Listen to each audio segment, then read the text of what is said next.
Respected ma'am and dear friends, मैं सुमित तिवारी आपके साथ हूँ टीचिंग स्किल्स में एक बहुत ही इंपॉर्टेंट टीचिंग स्किल लेकर, जिसका नाम है खोजपूर्ण प्रश्न कौशल। ठीक है, आपको पता है हमारी टीचिंग स्किल्स में शिक्षण कौशल में 16 शिक्षण कौशल है, जिसमें कि खोजपूर्ण प्रश्न कौशल भी है, जो कि एक बहुत इंपॉर्टेंट है। आपको पता होगा कि प्रश्न कौशल को लेकर हमारे पास दो टीचिंग स्किल्स हैं, जिसमें कि एक आपने देखा होगा प्रभावशीलता द्वारा प्रश्न कौशल है और दूसरी क्या है, खोजपूर्ण प्रश्न कौशल है। तो 16 टीचिंग स्किल्स में 2 प्रश्न कौशल वाली टीचिंग स्किल होना, ये क्या दर्शाता है कि क्या पहली वाली प्रश्न कौशल से हम छात्रों को ज्यादा ज्ञान दे पाते हैं कि नहीं, वो बात अलग है। लेकिन खोजपूर्ण प्रश्न कौशल इसलिए इंपॉर्टेंट है कि हम बच्चों से ही मतलब टीचर बिना आंसर बताए बच्चों से ही हम आंसर को निकलवाते हैं, और बच्चों की आंसर को, और या फिर यदि वो आधे आंसर देते हैं या फिर आंशिक रूप से आंसर देते हैं, तो हम उनको उन्हीं बच्चों से आंसर देकर, संकेत देकर या फिर कोई तर्क बताकर उन्हीं से उस आंसर को निकलवाते हैं। तो खोजपूर्ण प्रश्न कौशल में 5 बहुत इंपॉर्टेंट घटक होते हैं। पूरे जो खोजपूर्ण प्रश्न कौशल है इन्हीं घटकों पर निर्भर करता है। तो जिसमें कि पहला घटक आता है संकेत देना। संकेत देना में क्या होता है कि जैसे हमने किसी बच्चे से पूछा, बेटा ताजमहल कहाँ पर है, उस बच्चे ने बोला कि मुझे नहीं पता। वो सडनली बोल दिया कि मेरे को नहीं पता। ठीक है, उसने बोल दिया कि सर मेरे को इसका आंसर नहीं पता, डायरेक्ट उसने मना कर दिया। तो हम उसको संकेत देंगे, बेटा आपके चाचा का घर कहाँ पे है या फिर आपकी दादी का घर कहाँ पे है। अगर वो उस जगह से बिलोंग करता होगा तो वो डायरेक्ट आंसर दे देगा दिल्ली में। तो हम इस प्रश्न कौशल में बच्चों को संकेत देकर उनसे प्रश्न करते हैं, जिससे कि वो आंसर देने पे सक्षम हो पाते हैं। दूसरा आता है इसमें विस्तृत सूचना प्राप्ति। इसमें क्या होता है, यदि हम बच्चे से क्वेश्चन पूछे और उसने उसका आंशिक रूप से आंसर दिया, पूरा आंसर नहीं दे पाया, उसने क्या किया, आंशिक रूप से आंसर दिया, तो हम उस बच्चे को और क्वेश्चन पूछते हैं उसी से रिलेटेड। जैसे कि मैं एक एग्जांपल दूं, हमने किसी बच्चे से पूछा कि बेटा पृथ्वी पे क्या है, तो उसने बोला कि पृथ्वी पर जल है। तो ये तो पूर्ण रूप से आंसर नहीं हुआ, उसने आंशिक आंसर दिया। तो हमने क्या बोला कि बेटा और क्या है पृथ्वी में।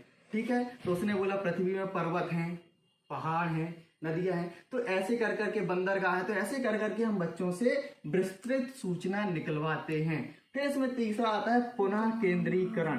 इसमें क्या होता है कि यदि बच्चा आंसर देता है और तो बच्चा यदि आंसर देता है और टीचर इससे संतुष्ट नहीं है, तो टीचर इससे फिर संतुष्ट नहीं होने के बाद और क्वेश्चन पूछता है और आंसर निकलवाता है। फिर आता है पुनः प्रेषक। पुनः प्रेषक क्या होता है, जब टीचर किसी टॉपिक को पढ़ा देता है तो उस क्वेश्चन कुछ क्वेश्चन पूछता है, और वो क्वेश्चन वो प्रत्येक बच्चे से पूछता है। जब सब बच्चों का आंसर सेम मिलने लगता है, तब इस पुनः प्रेषक का कार्य हो जाता है। फिर होता है फिफ्थ घटक है इसका, जो कि बहुत इंपॉर्टेंट है, आलोचनात्मक सजगता। इसमें क्या होता है, शिक्षक बच्चों से तार्किक सवाल पूछता है। ठीक है, कौन से सवाल पूछता है, तार्किक सवाल पूछता है, जो कि बहुत इंपॉर्टेंट है, जिससे कि बच्चों के आलोचनात्मक सजगता का विकास होता है तार्किक सवाल पूछने पर। ठीक है, तो हम खोजपूर्ण प्रश्न कौशल के कुछ पाठ योजना पढ़ेंगे। पाठ योजना से पहले हम इसमें कुछ बताऊंगा, जैसे कि मैं बताना चाहता हूं आयत के बारे में। ठीक है, जैसे कि मैं बच्चों को बताऊंगा आयत क्या होता है। तो आयत क्या होता है, एक ऐसी आकृति होती है जो कि 4 भुजाओं से बनती है। तो सबसे पहले हम बात करते हैं कि 4 भुजाएं से बनी आकृति ही आयत होती है, ऐसा नहीं है। तो चतुर्भुज किसे कहते हैं, इससे पहले हम क्या पढ़ेंगे, चतुर्भुज किसे कहते हैं, ऐसी आकृति जो कि 4 भुजाओं से मिलकर बनती है, वो क्या कहलाता है, चतुर्भुज। तो याद रखिए, मेरे साथ मेरी 2 छोटी बहन है, एक 8th क्लास में, एक 9th क्लास में, जो कि एज अ स्टूडेंट मेरे साथ बैठी हैं। इनको मैं दिखाऊंगा। तो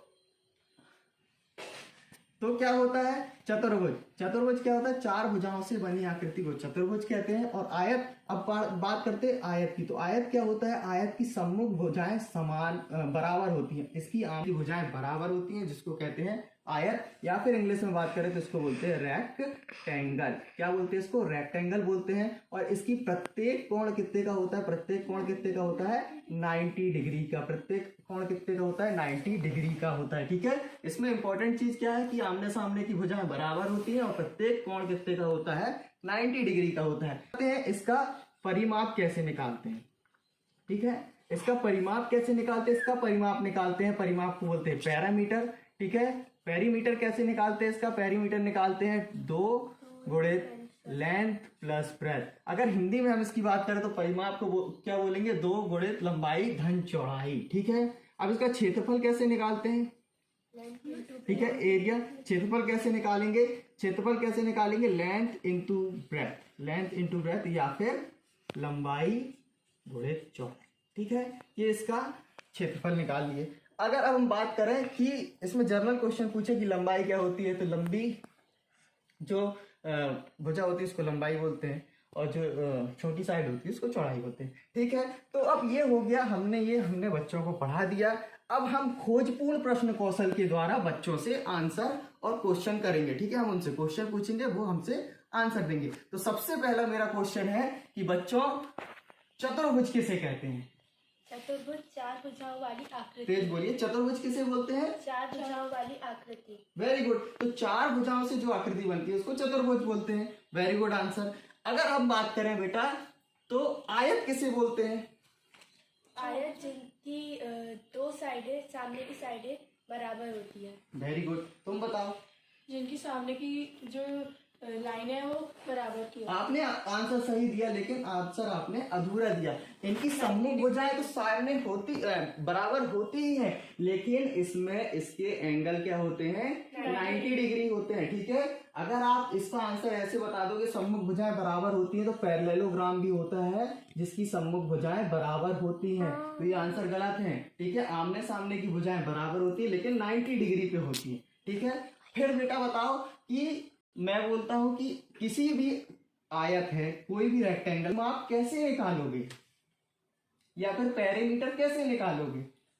2 into length plus breadth. Very good. आप बताइए। 2 इंटू लेंथ प्लस, ठीक है, 2 गुणित लंबाई धन चौड़ाई, ठीक है। अगर मैं आपसे पूछूं कि लंबाई किसे कहते हैं? लेंथ जो लंबी लाइन होती है। वेरी गुड, जो लंबी लाइन। आप बताइए कि चौड़ाई किसे कहते हैं? जो छोटी लाइन होती है। छोटी लाइन। अब एक चीज हमें बताइए कि आपको इस रूम में या इस कमरे में ऐसी कौन सी चीज दिख रही है जो कि रेक्टेंगल या आयत के समान है? जो शीट पे आप लिख रहे हैं। वेरी गुड, ये रेक्टेंगल है। ये डोर रेक्टेंगल है और अलमीरा रेक्टेंगल है। ये बोर्ड स्विच बोर्ड रेक्टेंगल है। ये खिड़की रेक्टेंगल है। वेरी गुड, ठीक है। अब बताइए बेटा कि हमें किसी आयताकार आकृति का यदि क्षेत्रफल निकालना होगा या फिर एरिया निकालना होगा तो उसका फॉर्मूला क्या लगाएंगे हम? Length into breadth. Very good, length into breadth. और आप बताइए? लेंथ इंटू ब्रेथ, ठीक है। हिंदी में क्या बोलते हैं? लंबाई गुणित चौड़ाई। किसी भी आयत का पैरामीटर निकालते हैं इससे, और ठीक है। अब मैं आपको एक क्वेश्चन देता हूं जिससे कि हम इसकी पूरी एक्सरसाइज कर लेंगे, ठीक है। मैंने आपको एक क्वेश्चन दिया कि एक क्या है, रेक्टेंगल है जिसकी लेंथ और ब्रेथ, लेंथ कितनी दी है? 60 दी है मीटर में, और ब्रेथ कितनी दी है? 40 दी है मीटर में। इसका आप हमको पैरामीटर बताइए या फिर परिमाप बताइए, और इसका आप हमको एरिया बताइए। तो इसका एरिया होगा 2400 मीटर स्क्वायर में। याद रखना, कभी भी जब हम एरिया निकालते हैं तो 2400 मीटर स्क्वायर में। Very good. इसका बेटा सॉरी, ये एरिया है, ठीक है। अब हम इसका पैरामीटर क्या होगा? 2400।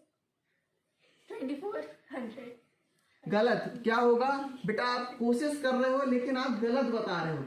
कभी भी मैथ्स को आराम से करो, ठीक है। 2400 जो होगा या 2400 होगा वो एरिया। मैंने आपसे एरिया नहीं पूछा, आपसे मैंने क्या पूछा है? पेरीमीटर।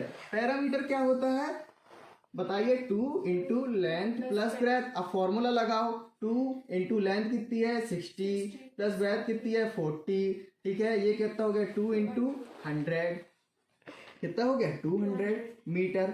आ गई बात समझ में? तो इस तरीके से हम इसका पैरामीटर निकालेंगे, ठीक है। तो ये था खोजपूर्ण प्रश्न कौशल की किसी भी चीज को हम पढ़ाते हैं तो हम उससे रिलेटेड बच्चों से कैसे क्वेश्चन करते हैं। संकेत के द्वारा हम बच्चों से पूछते हैं, जैसे कि इन्होंने किसी क्वेश्चन का आंसर पूरा नहीं दिया है तो हमने उस क्वेश्चन से रिलेटेड और क्वेश्चन किए।